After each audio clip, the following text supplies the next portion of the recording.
Good afternoon, nobles and daughters. This is the Imperial Potentate, and this is an opportunity for me to speak to you personally with regard to the current state of our domain. I will do my best to answer questions that you have posed, to give you updates as to what's going on with our order. Some of you have been asking questions concerning having raffles in your particular jurisdictions. And the answer to that question specifically is that yes, raffles will be allowed. However, the requirement is going to be that each temple and court follow the specific guidelines in your jurisdiction for raffles. The laws are different in every state, so I would suggest that you contact your local authorities, get the information as to what is required, pay all necessary fees, and get all proper permits.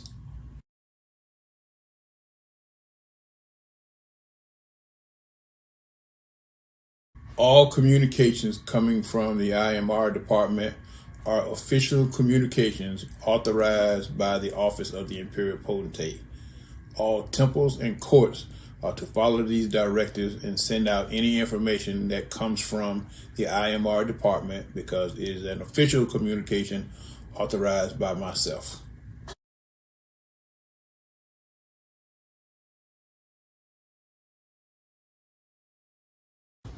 All right, this administration is in the process of establishing its current appointment roster, Deputy of the Deserts, Deputy Oasis, and so forth. So every individual is being evaluated for their performance, and if an individual is not going to be performing properly, I will consider removing them. However, until that happens, those individuals will be in place and they will be evaluated as such. There appears to be an issue across the domain with regard to meetings. I sent out a directive to temples and courts to make their own decisions as to how that they will meet. There are basically three criteria. One, an in-person meeting means exactly that. You come to your temple and or court and you are physically present in the building. A virtual meeting means exactly that you are not in the building, but you are conducting your meetings via a virtual platform, i.e. Zoom. A hybrid meeting, which appears to be a source of problem for individuals, is this.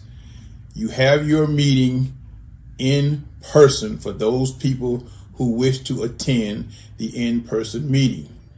At the same time, you set up a virtual platform for those individuals who choose not to come to the meeting. So you're having a dual meeting, in person and virtual at the same time. That is the definition of hybrid.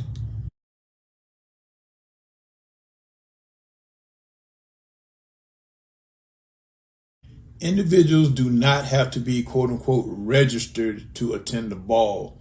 Whether or not you are currently an active member of the temple or court, if you are invited to a ball, if you pay your money to go to the ball, you can attend the ball. Registration is not a requirement. The issue with regard to reports being put in the portal 7 days prior to the session is a good idea.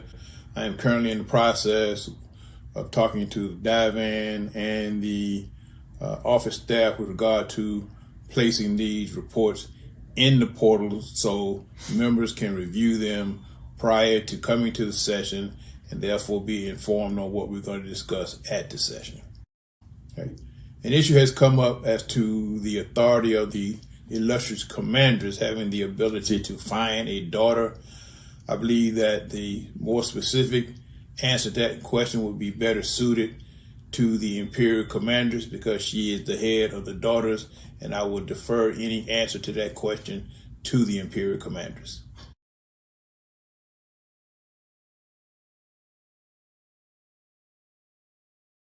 With regard to any proclamations issued by the 44th Imperial Potentate, those proclamations are still currently valid and in place until specifically revoked and or set aside by the current administration. I'm in the process of reviewing those proclamations to see exactly what they're saying and whether or not this administration can keep those proclamations in place and if they are suited to the current administration. Concerning the issue of background checks, once those background checks are completed, there is, I repeat, not a need for any further investigation by the temple and or court. The information has been received, and the individual either will be approved or disapproved based upon the status of that background check, but there's no need for any further investigation. On the issue with regard to stipends at the Imperial Session, the answer is that not everyone that comes to the Imperial Session will be paid a stipend. That stipend is based upon the budget allocated for the particular department, and any stipends with regard to daughters should be directed to the Imperial Commanders to address that issue.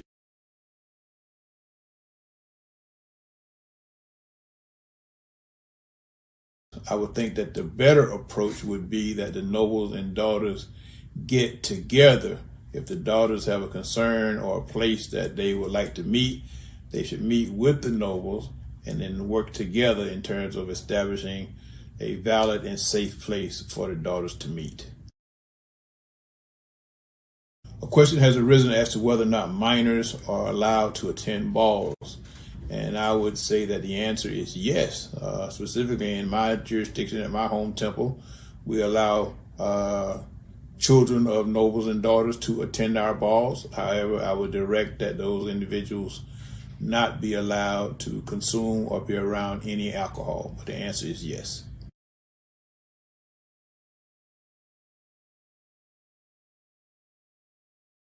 I'm currently in the process of working on my appointment roster, and it is my goal to have the roster out within the next couple of weeks from this interview.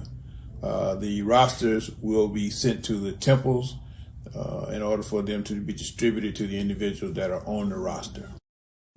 Questions have arisen with regard to the hotel rates that we're paying for the current session. I believe that coming into Tampa, we're in the $159 range, somewhere in there, and then going into New Orleans is somewhat similar. So in the current state of the economy, I believe that those prices are comparable.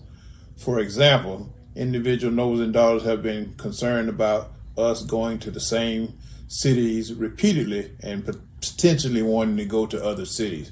Let me give you an example. Denver, Colorado put in a bid, and those room rates were approximately $235 a night.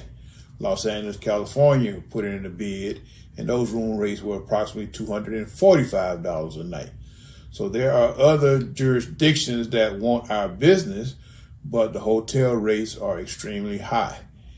If nobles and daughters want to go to various places, this Imperial Council and Imperial Court has no problem with going these places. However, know that you're going to have to pay for wherever we go. So we are trying to be mindful of all the monetary aspects of this council, and going to these various locations, we have to take into consideration what it's going to cost.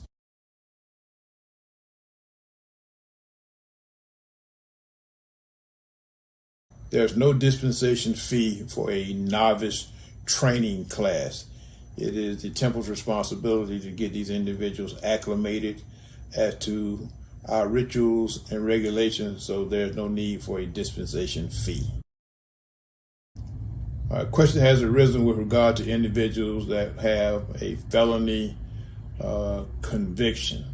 Let me explain it to you this way in my background of being an attorney and a retired judge.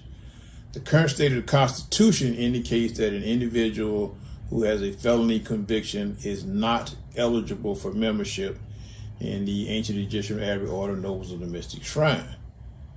However, there are ways to address this issue. The first way to do it is to have the individual to come forth with the proper documentation that they have had that felony conviction reversed or set aside or pardoned by the governor, parole board, or the jurisdiction where they got that conviction. and then provide the proper documentation. If that's not done, the individual still potentially could petition if in fact that they have had no further run-ins with the law, have quote unquote turned their life around and dedicated themselves to a life of service to the community. It would have to be a case-by-case determination based upon letters of recommendation, based upon information provided by that individual as to their character and how they have addressed their past wrongs. Everybody needs a second chance. Everybody needs an opportunity. But at the same time, it is my job as Imperial Potentate to protect the organization and the integrity of the organization.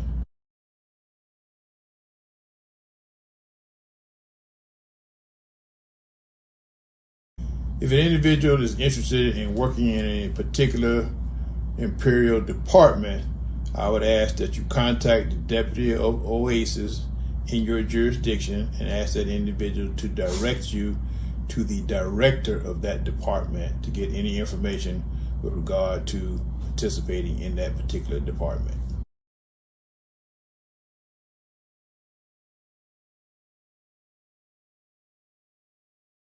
The Imperial Council does not have a quote-unquote preferred vendor list.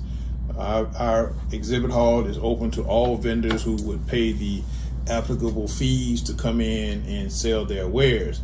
I will tell you, however, we are working on a licensing agreement with those individuals who choose to come and vend at our organization so they can be officially connected to us. The question of non-bloodline membership for the daughters, I think, will be more applicably answered by the Imperial Commanders because they currently have that in their ballpark to deal with.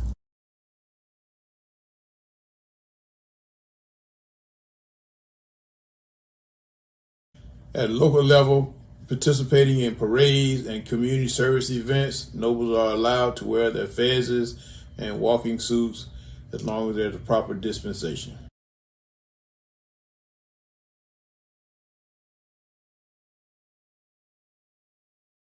Robert's Rules of Orders can be used in the temples and courts. It is to be served as a guideline for the proper parliamentary running of the actual meeting.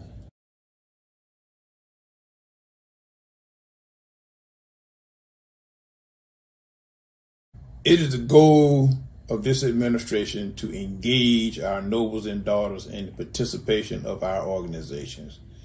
We have several Imperial Council and Imperial Court initiatives that we need to get behind. For example, on the Imperial Council side, we have the HBCU initiative, we have our health initiatives, and we have our youth. It is the responsibility of nobles to get involved, and daughters. The daughters have their breast cancer initiatives and other initiatives that they raise for awareness of daughters. It is my goal and my intent to try to energize nobles and daughters to work together and not forget our mission of service. Thank you for this opportunity for having me to speak with you with regard to the state of the domain. I know there were multiple questions that were asked that I did not get an opportunity to answer at this time. However, at a later time, I will address further questions. I want to say to the nobles and daughters that this administration is committed to working with our Imperial Commanders, our Imperial Court, and our daughters to foster a better relationship. There are some issues that we are trying to address with regard to the daughters in terms of the business relationship between the Imperial Council and the Imperial Court. But I want to specifically say to each and every one of you that this administration is committed in terms of working out any differences that we may have to try to find common ground. It can be said that there can be disagreements without being disagreeable. Just because you have different viewpoints does not get around the central core to this organization, and that is one of service.